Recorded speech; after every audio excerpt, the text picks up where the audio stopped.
Scoliosis. We often hear the term, but do we really know what it is, or better yet, what to do about it? Well, to get those answers, we're joining Dr. George Costanza remotely. Hi, Kelly. It's a pleasure to be here. I love what I do. I love chiropractic. I love what it does for people, and I'd love the opportunity to talk about it. Great. Scoliosis. What is scoliosis? Scoliosis is an abnormal curvature of the spine. Now, from the side, your spine's supposed to be curved. From the front, we're supposed to be perfectly straight. So scoliosis is a curvature this way. It involves curves or abnormalities in 3 dimensions, meaning that you're bent this way and you'll slide to the side, but also the spine will rotate. Makes it very difficult to deal with because of that. Well, is it defined as a deformity? What causes it? Well, it is a deformity, and usually it's genetic, although not always. There's genetic deformities in the vertebrae that cause them to grow unevenly, and as the spine grows, unfortunately, as the saying goes, as the twig is bent, so grows the tree. Well, then the spine will grow with this abnormal curvature. We often hear scoliosis related to children, and it's a thing parents always worry about. You worry about it. My child might have scoliosis. Why in children? Is childhood when it actually develops? Thank you for asking that question, because genetically is not the only way you can get scoliosis. If you've got a strong gene and it's going to cause a hard scoliosis, it's going to be very challenging to deal with. But you can acquire a scoliosis as well. Many times in my practice I've seen mild cases of scoliosis related to something as simple as one leg being a little shorter than the other. That means that the spine doesn't have a level foundation, the pelvis is tipped a little bit, the spine is going to grow not 90 degrees, going to try to correct itself, and then you've got a scoliosis. I've put lifts inside of a shoe on young children, and their spine straightens out, and they don't end up with a scoliosis. I've also seen scoliosis cases in adolescents and in adults where they have one leg shorter than the other, and unfortunately, when they were a child, if that was corrected, there's a good chance that they would not have scoliosis, or they would have a lot less scoliosis than they do have.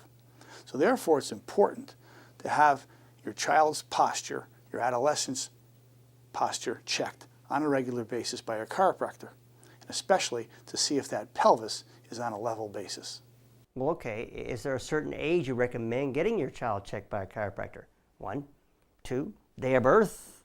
Well, for different reasons, you have your child checked from near childbirth, but you're not going to check them for posture and scoliosis when they're still laying in a crib.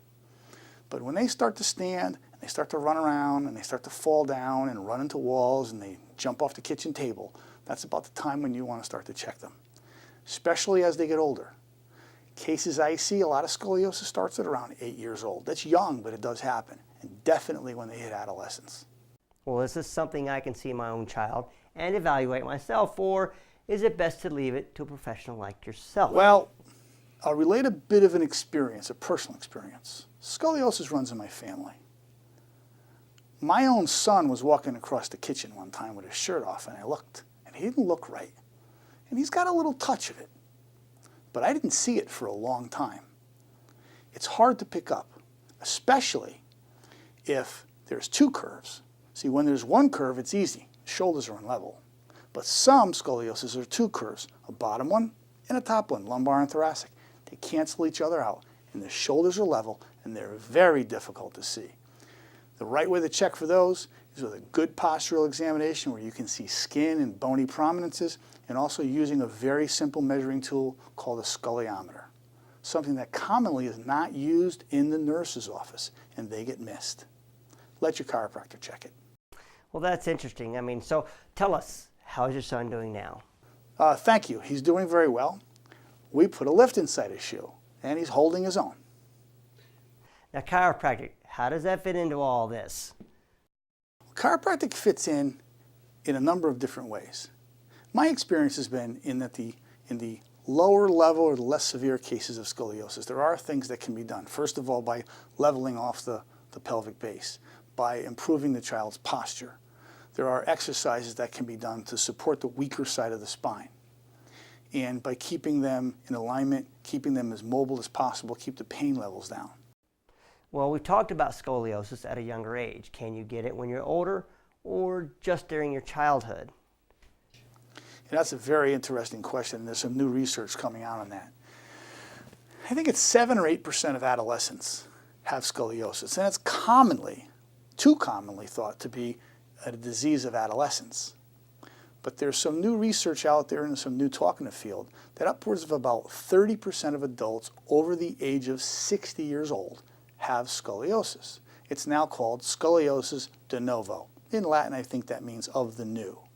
So the question we ask then is, if 7% of adolescents have scoliosis and 30% of adults over 60, where did that 23% come from? Because it's acquired in adulthood for several different reasons. For an unlevel pelvis, it could be occupational. It's also due to uneven or asymmetric degeneration. As we get older, if our spine's not taken care of, the discs degenerate. Now, if the discs degenerate in an asymmetric fashion, one side more than the other, what's going to happen? It's going to tip.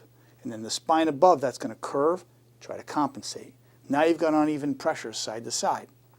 As it continues to degenerate and we continue the lifestyle that causes that in the first place, and then as we get older, if the bones soften a little bit, you're going to get crumbling and collapse, and that curve is going to increase. I've seen numbers of cases of patients who have treated with me, returned years later. I compare the old x-ray, they had a little bit of a curve, 9 degrees, all of a sudden it's 20, 25 degrees. It happens sometimes in just a number of years.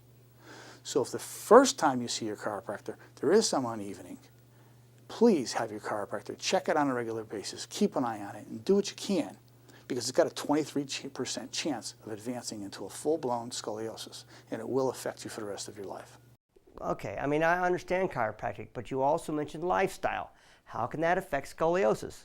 And there's something in our lifestyle that can cause or even prevent scoliosis, which would be good if we can prevent it. During your lifestyle, you have to pay attention to many things. One is posture. Do you tend to lean to one side all the time? Do you like to lean in your car? Is your mouse or your printer all the way over here on your desk, so you're always leaning to that side? Do you have an occupation or perhaps an avocation, a sport you like to play that involves one side of the body all the time? I'm a baseball fan. A pitcher, a batter, the way you throw, it's all to one side. It's not even like skiing is. It's nice and symmetric.